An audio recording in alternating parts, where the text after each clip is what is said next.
ઐતિહાસિક શહેર જૂનાગઢ આજે ખાડાઓના નગરમાં ફેરવાયું છે, જ્યાં ગેસ અને ગટરની લાઇનોના બહાને ખોદાયેલા રસ્તાઓ જનતા માટે અભિશાપ બન્યા છે। શાસકોના વિકાસના દાવાઓ વચ્ચે ધૂળ ખાઈ રહેલા માર્ગો અને અધૂરા પેચવર્કથી નાગરિકો ત્રાહિમામ પોકારી ઉઠ્યા છે।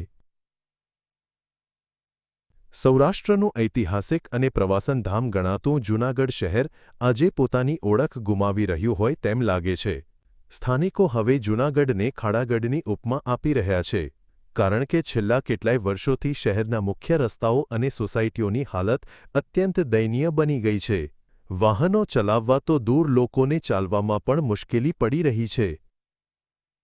અરે રસ્તા બે આખા જૂનાગઢમાં ખરાબ છે। આ સિવિલે મારે દર મહિને જવું પડે, બીપીની દેવાલા, પગનો ગોઠણનો દુખાવો છે। રસ્તા તો જોવો, કમર ભાંગી જાય એવા રસ્તા છે। ખાડા કેટલા છે આખા જૂનાગઢમાં, આવા રસ્તા છે, ક્યાંય સારા રસ્તા નથી, બધે ખાડા ખોદેલા।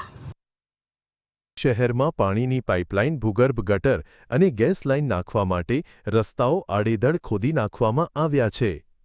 નિયમ મુજબ કામ પૂર્ણ થયા બાદ રસ્તાનું પેચવર્ક કે રિપેરિંગ તાત્કાલિક થવું જોઈએ, પરંતુ કોન્ટ્રાક્ટરો અને શાસકોની કથિત સાંઠગાંઠના કારણે કામગીરીમાં લોલમલોલ ચાલી રહી છે। કાળવા ચોકથી જવાહર રોડ અને ચિતાખાના ચોકથી સિવિલ હોસ્પિટલ જેવા મુખ્ય માર્ગો પર ધૂળ અને ખાડાઓનું સામ્રાજ્ય છે।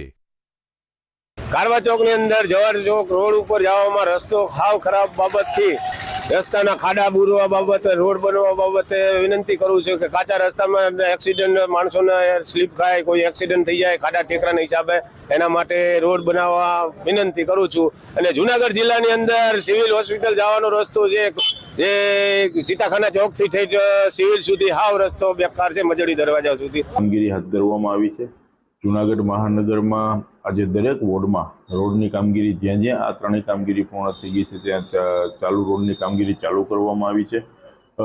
શહેરના મુખ્ય રોડ ઉપર જવાહર રોડ હોય, જોશીપરાનો શાંતેશ્વર રોડથી ઝાંઝેડા ચોકડીને જોડતો રોડ હોય, આવા દરેક વોર્ડના અને શહેરના મુખ્ય રોડમાં પણ રોડની કામગીરી શરૂ કરવામાં આવી છે। તંત્ર દ્વારા એવો દાવો કરવામાં આવે છે કે જ્યાં કામ પૂર્ણ થયું છે ત્યાં રસ્તા બનાવવાનું શરૂ કરી દેવાયું છે, પરંતુ વાસ્તવિકતામાં જનતા ખાડા અને ધૂળની ડમરીઓ વચ્ચે પીસાઈ રહી છે। શું સત્તાધીશો આ ગંભીર પ્રશ્નનો કાયમી ઉકેલ લાવશે કે પછી જૂનાગઢની જનતાએ આવી જ રીતે જીવના જોખમે રસ્તા પર ચાલવું પડશે? હિરેન ધકાણ, GSTV, જૂનાગઢ।